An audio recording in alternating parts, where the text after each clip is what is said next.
Welcome to the Small Business Chat. Hi, Christelle. Hello, how are you? Yes, ready? It is cup of tea time. Cup of tea. Absolutely. Well, welcome to this week's Small Business Chat, and we're continuing our PR series where we are helping business owners demystify PR and achieve great results for their business. So, of course, the expert in the house, Christelle, is going to give us great insights into this.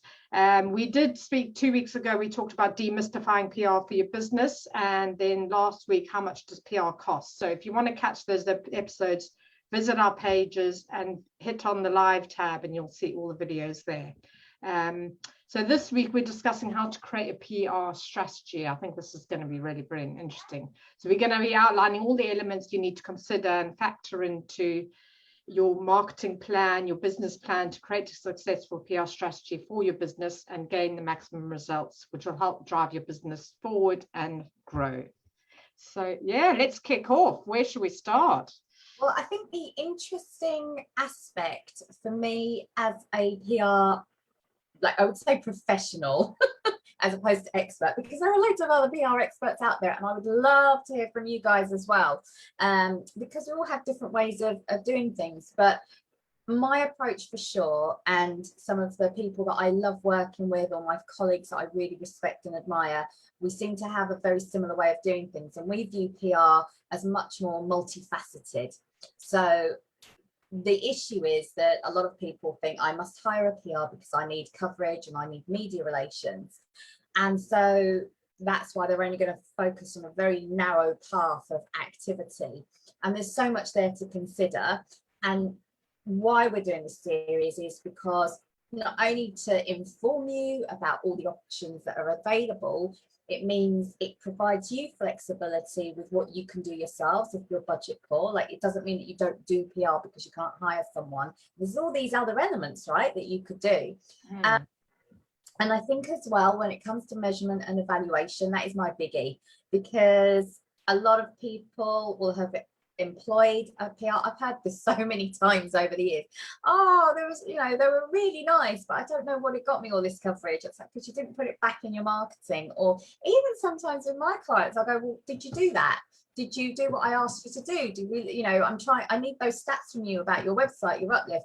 Yeah, I haven't got around to doing that. We'll do that sometime. And then the project's gone. And it's especially with small business owners. I love you guys. I really do. You're like the reason why I want to do this. But please help me to help you. Real Jerry Maguire style desperation. But I feel that if you're going to spend money, time, or resources on anything, you need to see a return, don't you? You just do. Absolutely. And what you put in is what you will get out, isn't it? So if you're not willing to kind of put in that investment and time and effort, then you're not going to get the results you want. So let's look at PR. Like I said, it's multifaceted. It's almost like we have a kaleidoscope of if you take like an eagle's perspective, PR is so much more above the ground, like looking at things much more holistically. So take it as a bird's eye view. That's what PR's role is. It looks and it goes, right, if this is about reputation, what you say, what you do really matters. So we have to step back and go, right, if I do X, how does that then impact my audience here, because we have more than one audience. It's not just your customer. You don't just sit there and go, well, I only care about what my boyfriend thinks, and then you ignore your friends and family, or I'm only going to care about what my wife thinks and then forget my boss, or just worry about my boss. And you get my point here. So we have to look at all of these things that we do, because if you're building up your reputation, you don't just want to be nice to one person, right? Why would you do that? The truth will out. So if you have a look at what the activity is, so PR is about reputation, it's about communication, it's about building up your brand through your marketing channels, about how you're connecting, how you're building up your communities. So I'm going to go through the steps of how we would develop that strategy. So the first one is, we always look at the business objective, and we've talked about this so often, haven't we? We go back to the brand, like what is your purpose, what is your mission, what it is, you know, that you're saying at brand messaging level about your company. Like, this is going to position you in the first instant. Like, what are the values, what are the tones? We need to know that. We need to know that in PR, because you can't have a brand and then not communicate it, or just talk, you know, it goes back to Simon Sinek's start with why. If you just talk about your product, like you might talk about websites. Well, if you just talked about websites, that's one thing. But you've seen a massive shift when you talk about the why. Like, why are you doing this? Why is this important to you? What's your passion? And then the, you know, how you're doing it. You're working with eco-conscious businesses. It filters through. There's a story there that we've got to tell. And PR is all about, when you're building up that know, like, trust factor, it's communicating that story. And that's at brand level. So we're going to look at those objectives, but then we're also going to look at the business objectives. We're going to look at what it is that you want to achieve in terms of sales, in terms of growth, in terms of positioning. So that's what you need to have at level one. You know, step one, just really be clear about that. Then we need to look at what's the campaign goal. So if you're going to be doing activity, is this to position yourself as a leader, show your credibility? Is it about raising awareness? Is it about driving promotional sales? Like, really dig down deep. And we talk about this in marketing, don't we? It's like that SMART acronym that I just want to roll my eyes at, but it's so true. You can't get around it. It's like, you know, it has to be specific and it has to be measurable. So when you're looking at what it is that you want your PR activities to do, you're looking at those goals. What is it that you want to achieve? But just space it out just yet, because you might not know how to measure it until you go down into the strategy. But you have to be really clear. What is the objective of us doing this PR activity? And it could be, right, I need to build up my brand. I need to position myself as a leader. And it will take a little bit more time. But I think that we can talk about what the goals are in a little bit more depth when it comes to measurement and evaluation. But just right now, just initially, what it is that you want. And then, yeah, same with marketing, you know, who's your target audience? And again, public relations, you have different publics. What it is that you need to be saying, choose them. It might be one specific group. It might be your customer in the first instance, but don't forget, you have industry, you have your local community, you have, you know, you might have investors, you might have shareholders.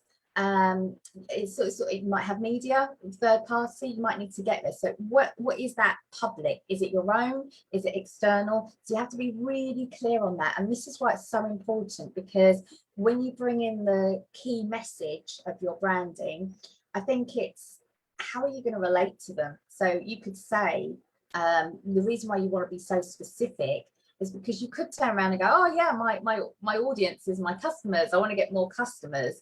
But then you have to really drill down who they are. And this goes back to your branding, what it is that you stand for. It's going to niche it down, isn't it?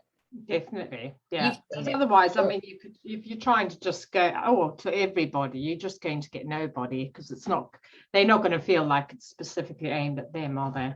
No, and again, this brings in your USP. Why does it matter? Like, why do you matter to them?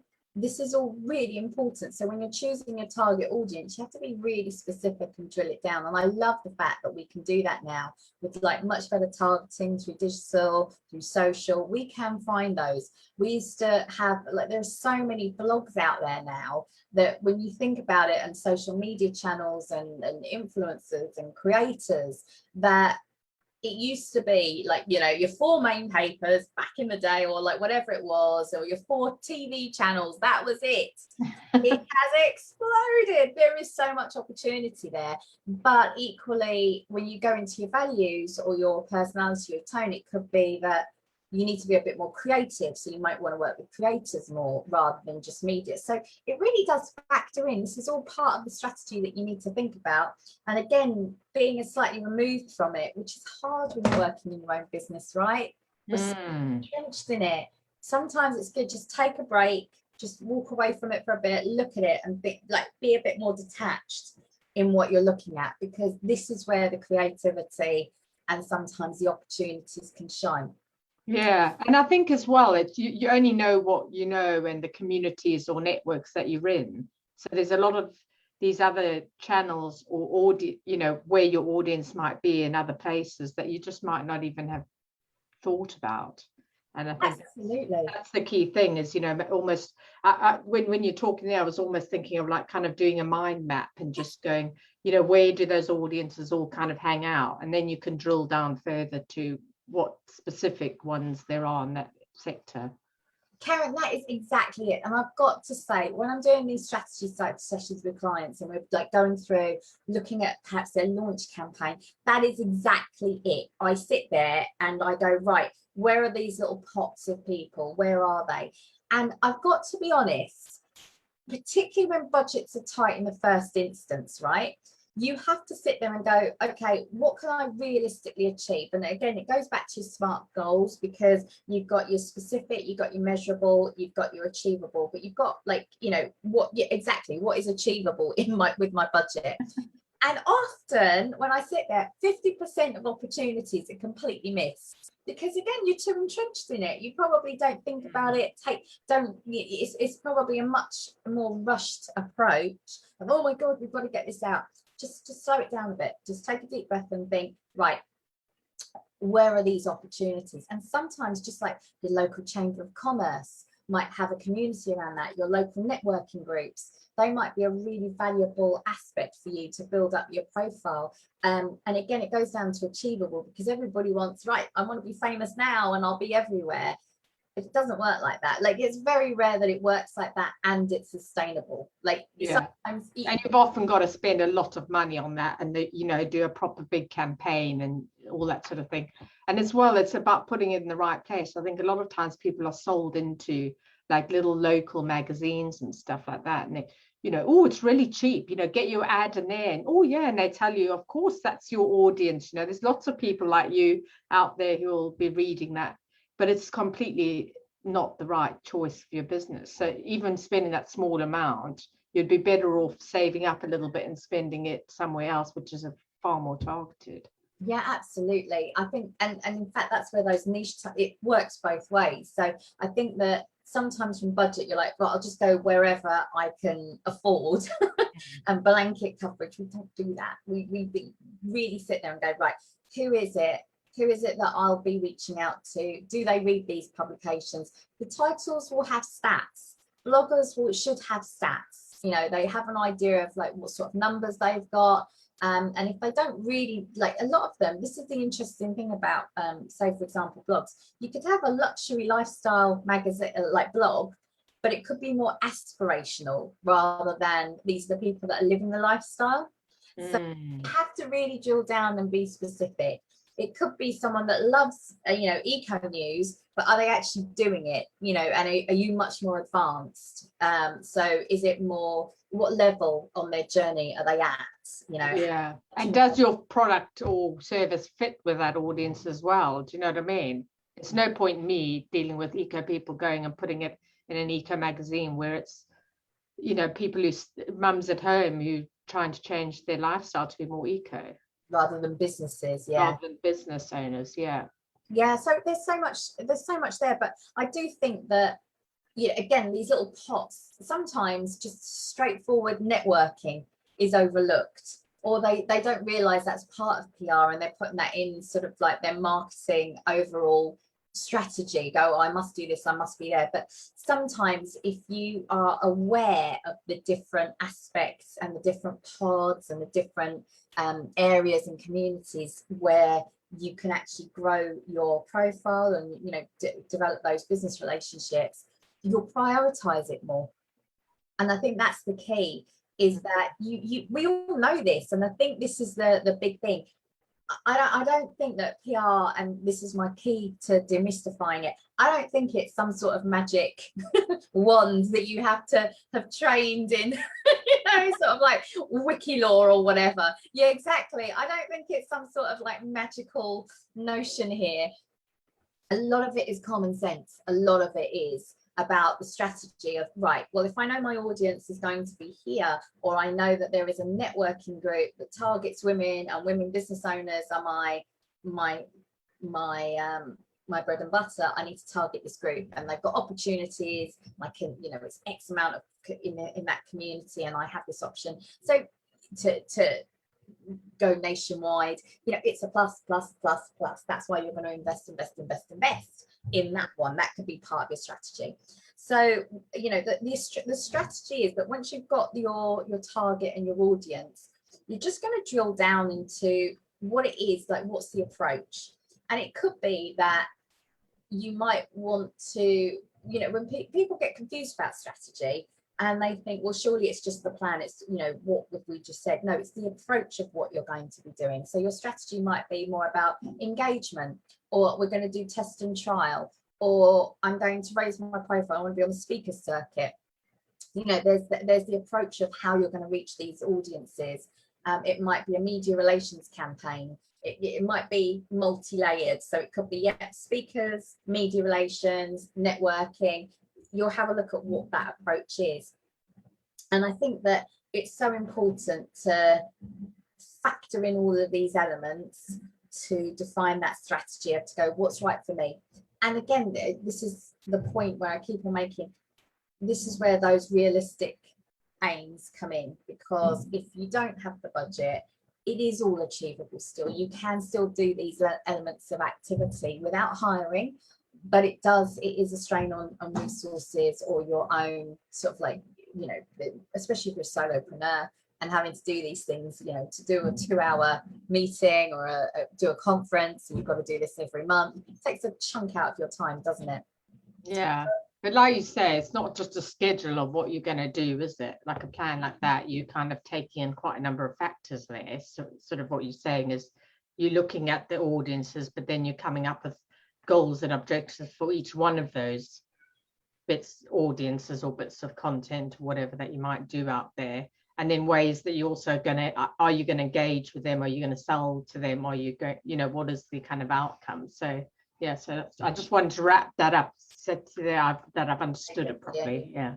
No, you have. No, and this is why it's right. It's so good having you here, because you're a business owner, you might be considering it, you're probably asking the questions that I might take for granted and assume people know, because this is what happens when you know you're so entrenched in it. But also there's so many other factors, like why would you do why would your strategy include like speaker events? And I've had this before where the client is reluctant to be a speaker.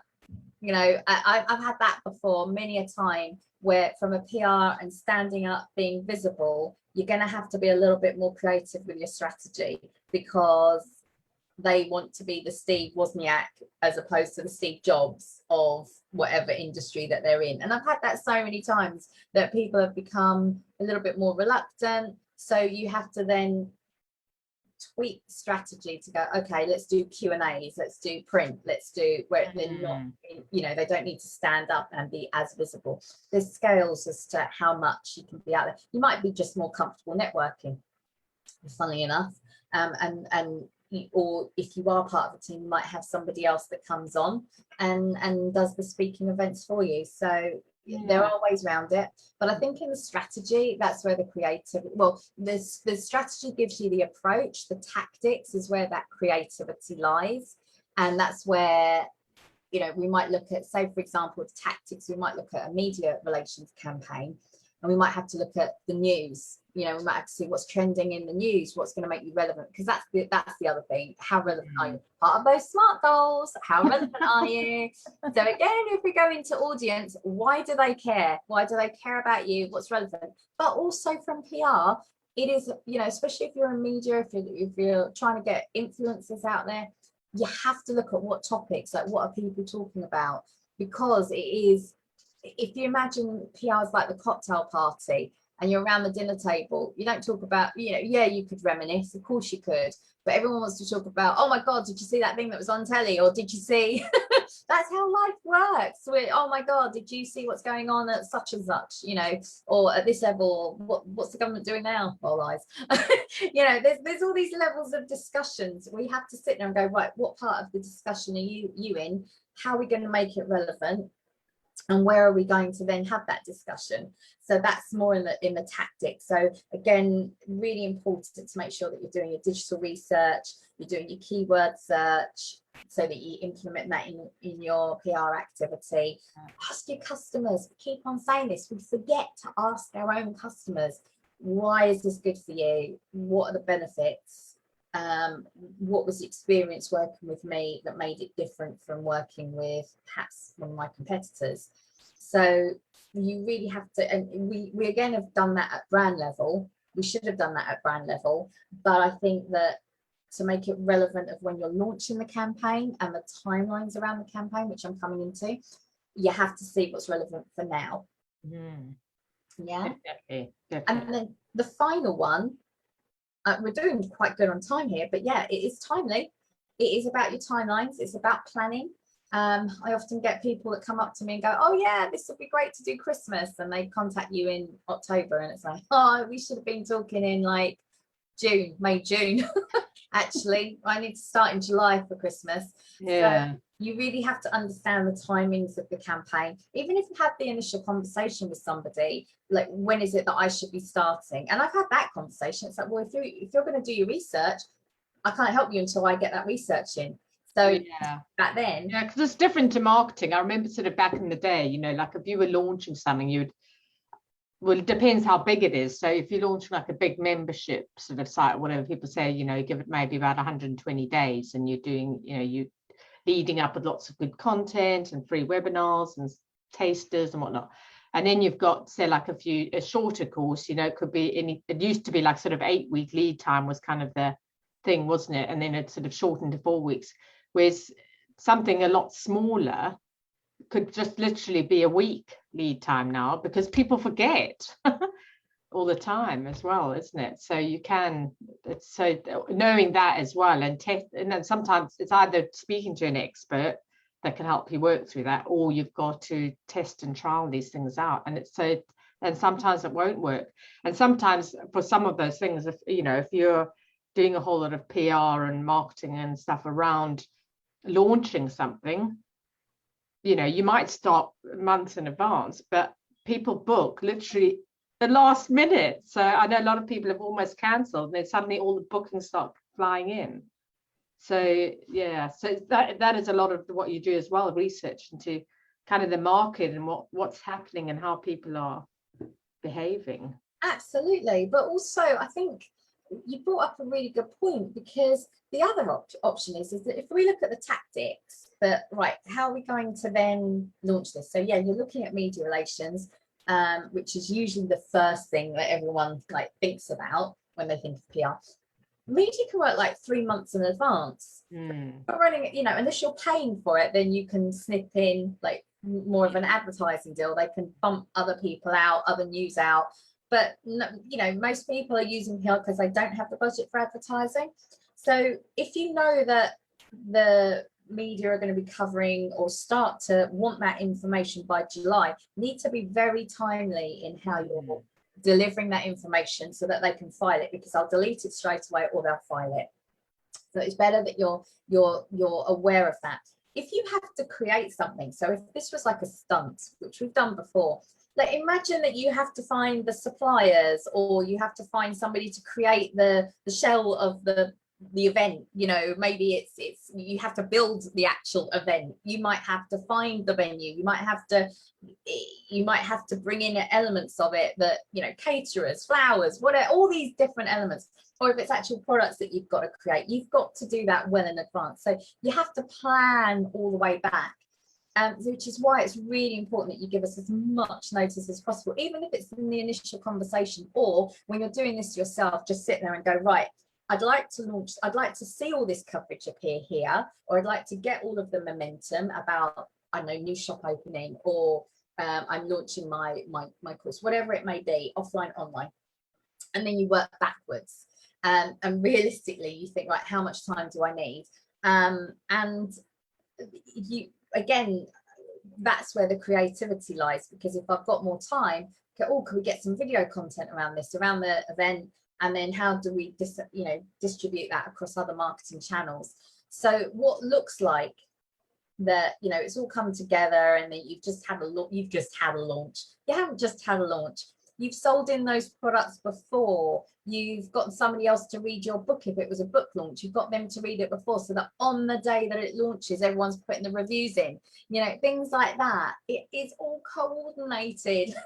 Yeah. There is a and it's quite, I sort of see it quite merging, sort of it's quite hard, I think, these days to kind of see what is the difference between PR and marketing. Yeah. I find it quite difficult, to be honest, because I just see so much kind of merging into one another now. What would be your sort of final thoughts on that? The difference between marketing and PR. I would just say marketing is your direct channels. So anything that you own, I understand that is sort of like marketing. I think that's probably the best way of doing it. Marketing is more direct sell, in my opinion. So if you're doing a social media post on your own channel, that's part of the marketing umbrella. And it's really hard because sometimes PRs need to get involved in the social media process, because we have to go, well, we're doing this launch, are you going to put this through your social media? Or the other thing is that we have to manage the conversations on social media. So sometimes that PR expertise is really important because there might be an issue.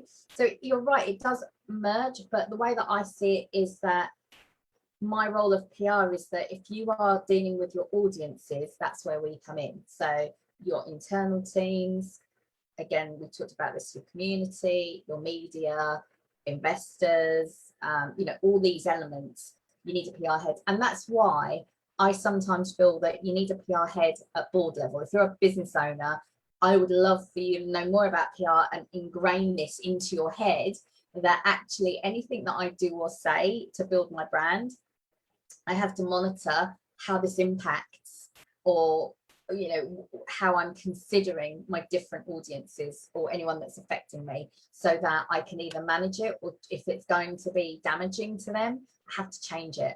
And this is why I laughed I wrote a post on LinkedIn and I just said, oh my God, I mean, I've written a more scathing post about, I feel like I'm a mafia cleanup merchant, it's like bloodshed all over the place when the crisis has hit because I've done something really stupid. And, and luckily that's not me, but you do have clients that you just think, oh, what are you saying? Yeah, I've seen it happen. I imagine it being really damaging. So there's that reputation management and crisis communications, which I see very much as a role of someone who's experienced in PR, like yourself. Yeah, and this time, I mean, again, I'd be like, help, Crystal. Well, then having said that, do you know what I've been most impressed with? Like during the pandemic, how really good leaders have just stepped up. And again, this is where I'm sitting there thinking they've got that natural element, that natural leadership within them to go, right, I have got staff, I have a community, what can I do to help? It hasn't been more, it's a natural way of leadership. And for me, that has just strengthened the brand, because you want to work with people like that. You just think, this is such an amazing directive to take during a time of crisis and uncertainty. And you see people step up, and that, you talk about crisis comms, but I've seen people have just been very honest, authentic, and just very transparent, and go, look, we put our hands up. We're not perfect and we're trying our best. We know that there's a problem. Sometimes, it doesn't necessarily need that expertise. If it's in it naturally, you just might need somebody just to help counsel, go, yeah, that's good. I'll just tweak it this angle. That's all. Yeah. I think it's sort of having that input and how to put it back, rather than just automatically going and reacting and getting defensive. And I've seen people doing that. And I've seen, on the other hand, I've seen people just not say anything for weeks and weeks, and the whole post is just blowing up. And I think it's that timely thing, isn't it? It's about getting in there soon, getting a bit of feedback, getting a response, and responding to people quickly. And just one of the other things you mentioned as well, because it's quite similar to the thing I work with, Marketing for Hippies. He has this thing called hub marketing, and it's about these different hubs where you go to where different audiences could be, whether that's networking, partnerships, magazines, all this kind of things that you were talking about. And he was saying one of the best things is make it easy for them. So if you prepare all your stuff, prepare your content, go, there you go, here's an image, here's some text, here's what the links, and literally all you have to do is copy and paste that and send it out to your email newsletter, or post it out on social media, or put it into your presentation or whatever. Make it really easy for them to do that. I think that's what we do in PR. I mean, our job, we are not journalists. You know, we are not journalists. I am not tracking the news in terms of, oh, I've got to fill a column every month. You know, my job is to, like, knowing that journalist has deadlines, need to cover subject matters that are really relevant for their readers.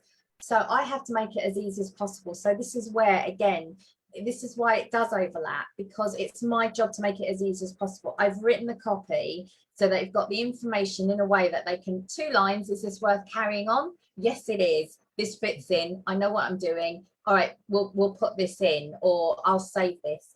And she's given me an image, and she's given me a spokesperson, and she's given me a case study, and she's given, these are all the tactics. Like, what is it that you need to showcase here? What it is that a media partner might need?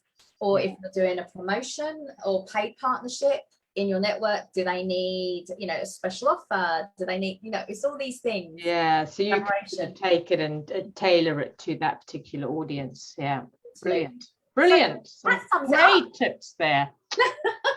It does. I mean, there's so much stuff on the internet. Like, honestly, Google it, like free PR template. They're all there. I mean, at some point I will have to be a little bit more organized. And that when I write this blog, I might have to produce one, but you know, we'll have this as it's on the newsletter. There'll be a breakdown. I'll do a vlog on this because that's the whole point of this series. Yeah. But I've just watched this. You get so much out of it from listening to you doing this.